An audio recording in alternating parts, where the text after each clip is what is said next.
amigos do Cantinho Espírita. Hoje vamos trabalhar com um tema muito importante, que é a literatura vinda através de Chico Xavier, o que ele nos proporcionou ao longo da sua vida. Mais de 400 obras. E nós, fazendo um estudo sobre as obras do nosso querido Chico, ousamos dividi-la em 4 fases. A primeira, nós já até salientamos uma outra crônica, falava sobre o Parnaso de Além-Túmulo, né?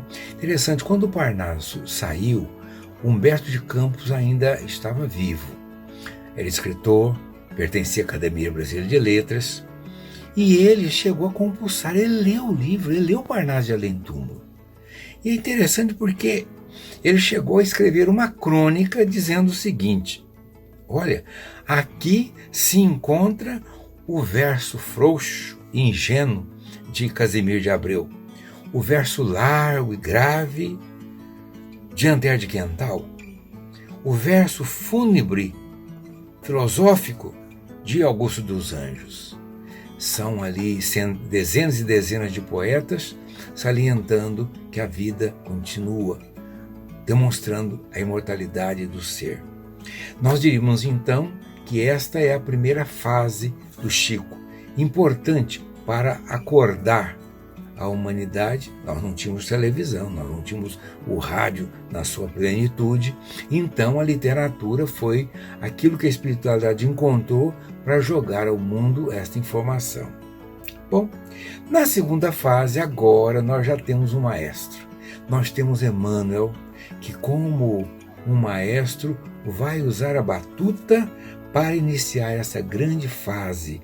É neste momento que vão aparecer Cartas de uma Morta, da mãezinha do Chico, Maria de Deus.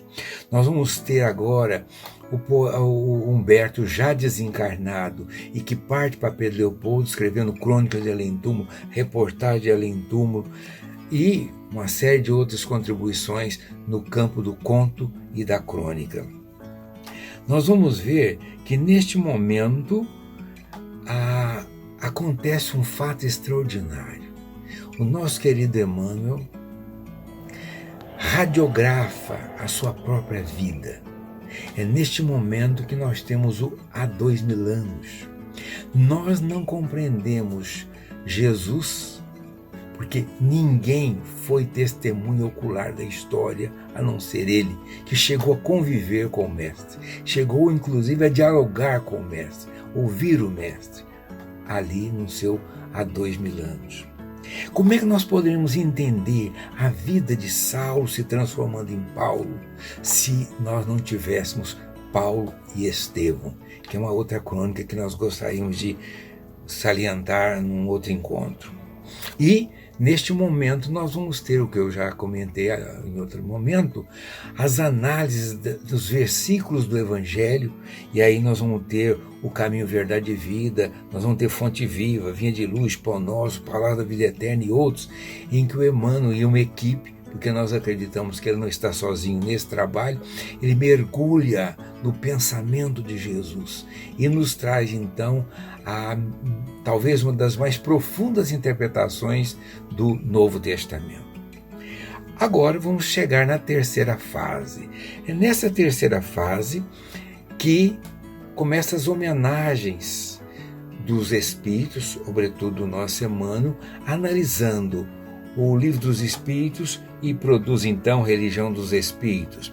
O Livro dos Médiuns de 1861 e ele coloca no Seara dos Médiuns. E ali o Céu e o Inferno, a Gênese, ele vai distribuir principalmente na obra luisiana, porque nós vamos compreender que o nosso André Luiz, ele complementa Kardec nesse sentido, em que ele tira uma fotografia, não é? Como se fosse um cinema, ele vai transcrevendo a realidade do mundo espiritual e a relação com aqueles que tiveram ou que estão ainda aqui na Terra. E é neste momento também que tem uma obra notável, não muito lida, que é o Consolador, que alguns ousam dizer que isso é quase uma complementação de O Livro dos Espíritos. Uma outra coisa que chama também a atenção agora na quarta fase são as cartas. Cartas que muita gente chama de isso é água com açúcar. O Chico devia usar a psicografia para trazer obras doutrinárias. Águas com açúcar. Não, nós temos aí cartas consoladoras. Pergunte para uma mãe que perdeu um filho. Pergunte a um esposo saudoso da companheira que partiu, se ali é apenas cartas parecendo flor de laranjeira, ao contrário. Talvez seja um dos momentos mais brilhantes na psicografia do Chico. É neste momento que a gente tem de agradecer a oportunidade que Deus nos deu, por meio de Jesus, de fazer com que este medianeiro estivesse tanto tempo aqui no Triângulo Mineiro, nos dando a grande contribuição. Ave Chico. Até a próxima, amigos.